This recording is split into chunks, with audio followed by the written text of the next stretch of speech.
दोस्तों, आज से 65 मिलियन साल पहले ऐसा क्या हुआ था जो धरती पे राज करने वाले जीव को मार के रख दिया। आखिरकार ऐसा क्या हुआ था जो इतने बड़े डायनासोर को मार के रख दिया। आज मैं आपको कुछ इसी घटना के बारे में बताने वाला हूँ। लेकिन दोस्तों, आप हमारे वीडियो के साथ लास्ट तक ज़रूर बने रहिएगा और चैनल को नहीं सब्सक्राइब किया है तो सब्सक्राइब कर लीजिए और वीडियो को अभी से लाइक कर दीजिए, क्योंकि ये वीडियो बेहद इंटरेस्टिंग हो गया है। अगर ये सब कर लिया तो चलिए बढ़ते हैं वीडियो में। तो दोस्तों, अब हम चलते हैं आज से 65 मिलियन साल पहले, यानी कि 6 करोड़ 50 लाख साल बाद।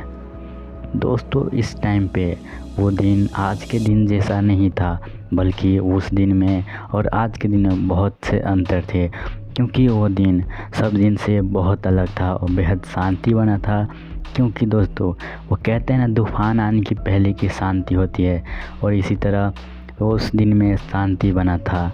और डायनासोर को क्या मालूम था कि अब उनका अंत निकट आ गया है। लेकिन दोस्तों, इधर अंतरिक्ष में बिल्कुल भी शांति नहीं था, क्योंकि इधर एक उल्कापिंड दूसरे उल्कापिंड से टकरा गया, जिसके वजह से अंतरिक्ष में एक बहुत बड़ा विस्फोट हो गया और उसमें से एक उल्कापिंड, एक बहुत बड़ा उल्कापिंड हमारे पृथ्वी की तरफ बढ़ना शुरू कर दिया। लेकिन दोस्तों, इसमें हैरान कर देने वाली बात तो ये थी कि वो पृथ्वी की तरफ नहीं बल्कि चांद की तरफ बढ़े जा रहा था। और इसीलिए जो है, चांद के बीच में और पृथ्वी के बीच में उल्कापिंड और पृथ्वी सामने सामने आ ही रहते कि बीच में चांद आ गया। लेकिन दोस्तों, उल्कापिंड चांद को थोड़ा सा छू के और हमारे पृथ्वी की तरफ से डायरेक्शन कर लिया, जिसकी वजह से 22,000 किलोमीटर प्रति घंटे की रफ्तार से ये उल्कापिंड हमारे पृथ्वी की तरफ बढ़ना शुरू कर दिया। देखते देखते इस उल्कापिंड ने हमारे पृथ्वी के वातावरण में प्रवेश कर लिया, और इसका रफ्तार की बात करें तो 70,000 किलोमीटर प्रति घंटे की रफ्तार से ये उल्कापिंड हमारे पृथ्वी के धरती की ओर बढ़ना शुरू कर दिया। और देखते देखते 4 मिनट के अंदर अंदर में ये उल्कापिंड हमारे पृथ्वी से ऐसा टकराया कि वैसा कभी नहीं टक्कर हुआ था। और देखते देखते डायनासोर की आँख की रोशनी चली गई, क्योंकि इसका इतना तेज़ धार था कि डायनासोर की आँख की रोशनी बर्दाश्त नहीं कर पाई, और देखते देखते आँख की रोशनी चली गई डायनासोर की।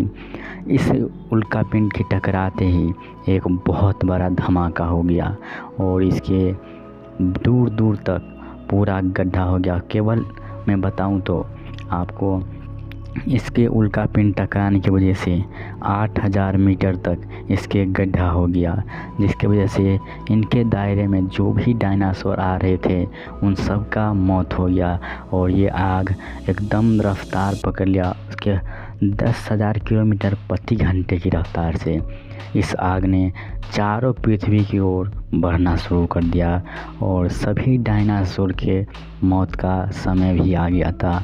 क्योंकि डायनासोर जो धरती पे रह रहे थे वो तो इस आग में जल के मरने लग गए, और इस गड्ढे के वजह से जो भी मेटल और पत्थर थे और धूल सब जाके अंतरिक्ष में मिल गए।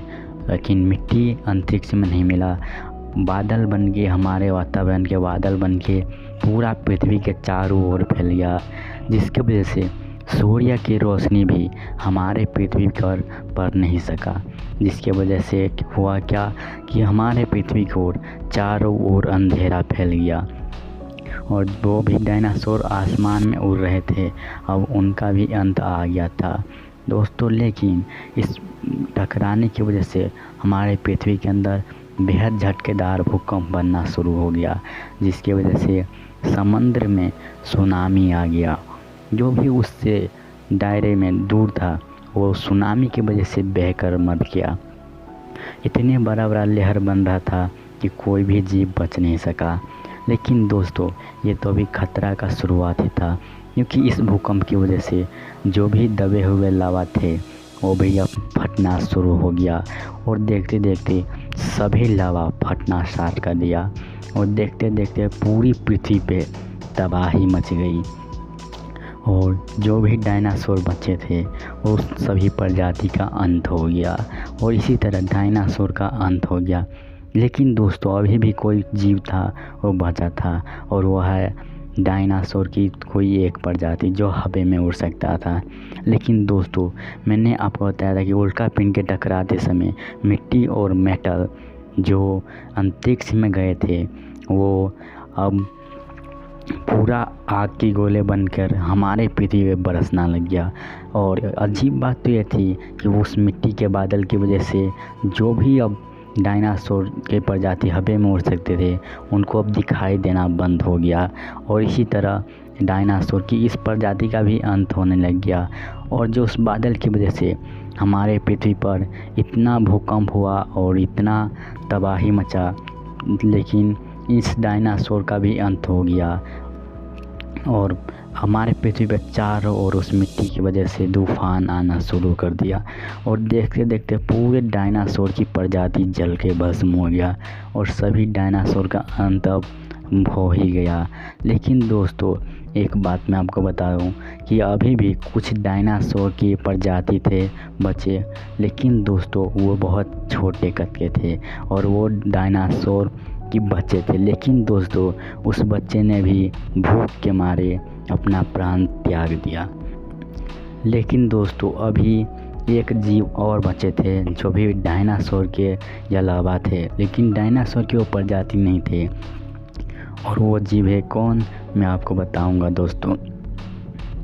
लेकिन दोस्तों हमारे पृथ्वी और महीने 2 महीने बीत गए लेकिन ये बादल हटा नहीं। फिर जाके 6-7 महीने में ये बादल हटा और देखते देखते मैंने जो आपको जो उस भी जानवर के बारे में बताया था वो जानवर कोई और नहीं बल्कि हमारे पूर्वज थे। जी हाँ दोस्तों, इन्होंने अपने आप को बचाने के लिए बेहद ही गहरा बिल का इस्तेमाल किया जो डायनासोर के टाइम पे बचने के लिए इस्तेमाल करते और इनको जो भी मिलता है खाने को ये खा लेते हैं। तो दोस्तों यही थे हमारे पूर्वज और हमारे पूर्वज जानवर से इंसान कैसे बने वो मैं आपको अगली वीडियो में बताऊंगा। दोस्तों उम्मीद करता हूँ कि आपको ये इस वीडियो को में मज़ा आया होगा। अगर मज़ा आया है तो एक लाइक कर दीजिए और चैनल को ज़रूर सब्सक्राइब कर दीजिए। दोस्तों वक्त आ गया है कि हम आपसे अलविदा लेंगे। मिलते हैं एक न्यू वीडियो में।